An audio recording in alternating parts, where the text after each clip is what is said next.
All right, for the second event, we're looking at 80 kettlebell swings, prowler push, fireman's carry, 80 goblet squats, another push and carry, and then finishing with 80 box overs.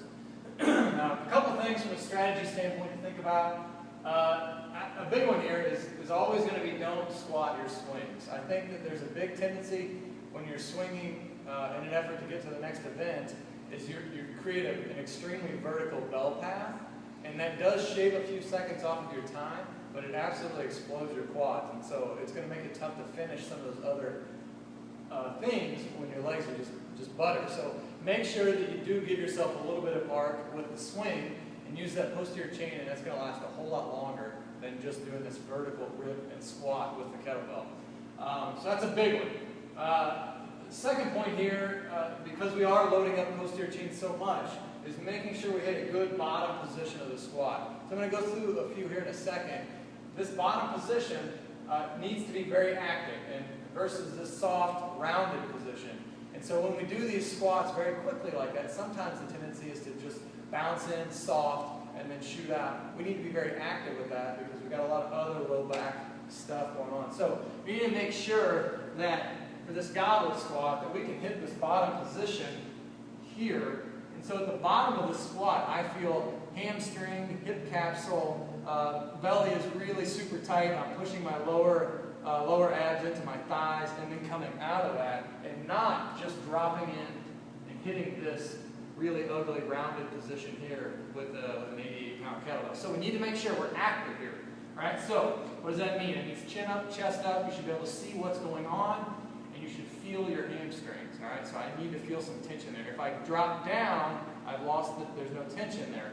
So I need to come back up, hit that. I can bounce if I'm hitting that active position there. So that's going to be a big one on those squats. From a mobility perspective, let's do a little bit of shoulder internal rotation to help with that overhead position, and we're just going to go with the banded stretch here. So what we're going to do is just grab the band, we're going to wind up into internal rotation, use the other arm to protect the shoulder, get yourself set, and then let's pull this ear away and let's drop that shoulder and let's open this neck up and this anterior front shoulder piece. So let's get 2 minutes there on each shoulder.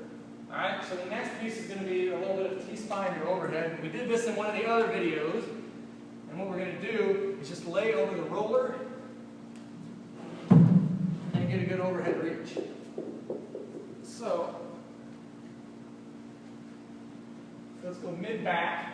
Let's go hips high, belly tight, get yourself set. Now here, I got to lock out first, so no soft elbows here. So let's get a good hold on the bell, tight grip. Pull through and then come back and reset. So what you should see is I can pull through a little deeper each rep, all right? So you've got to be locked out stiff there to hit that T-spine. All right. So for the next, or the final piece, let's look at a prying, what I call a prying goblet squat, or basically getting into this position and using these elbows to open up these hip capsules. Groin, medial hamstring, all that tight, nasty stuff. Let's see if we can get our elbows in there and get a good tall chest in this position. If that's tough, and you know that you're going to miss that bottom piece, let's get a good hip capsule stretch with the band. So all kinds of options here. This is probably the simplest one. Let's get that knee and let's drive that knee out with the band. We can create a little rotation there if we want, or I can come into this chest high position, which is going to mimic that goblet squat position in the bottom there. So let's go foot flat, let's go shin vertical, and let's open that hip capsule up, and that'll give you a much deeper squat. All right?